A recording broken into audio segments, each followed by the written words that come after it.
You ever stop to think about how much of a story can be hiding in plain sight right there in a single title?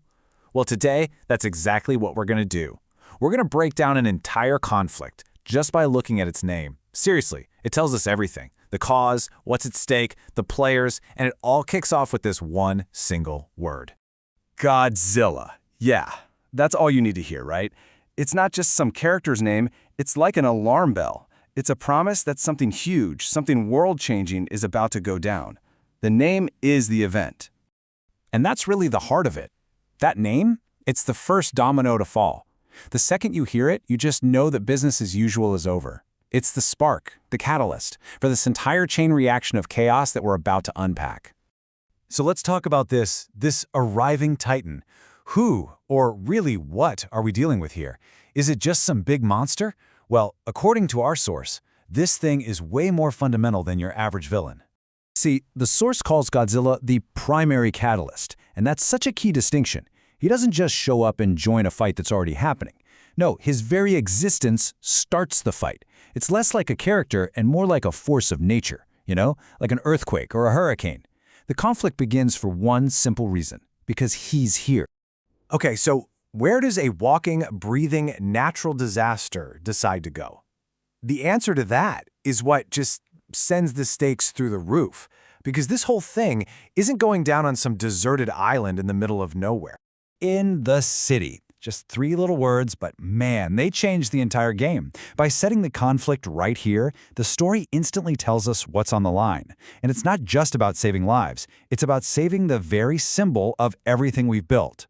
I mean, think about it. What is a city? It's the peak of human achievement, right? It's our culture, our technology, it's where we live. But it's also this incredibly delicate ecosystem. So when you drop the battle right in the middle of it, the city becomes the ultimate vulnerable target. The fight is suddenly for the soul of our civilization. So a living natural disaster just strolls into the heart of modern civilization. How in the world do you even begin to respond to that? Well, the title actually gives us 2 really different, almost opposite answers. So, humanity's defense strategy is split right down the middle. On one side, you have helicopters. This is our conventional, technology-based response. Our military, it's the known tactics, the calculated, logical approach to an absolutely illogical problem. And on the other side, superpowers. This is the totally extraordinary, the complete wild card. It's the great unknown fighting against an even greater unknown force. And this just brings up the central question, doesn't it? You've got humanity's best tech on one hand and its greatest unknown potential on the other. But when you're staring down a true, honest-to-God force of nature, is either one actually enough? Is this even a fight that can be won? All right, so we have our catalyst, we have our battlefield, and we have our defenders.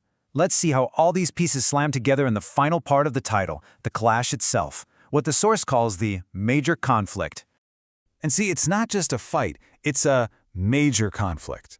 And what makes it major isn't just the scale, it's the sheer variety of the forces involved.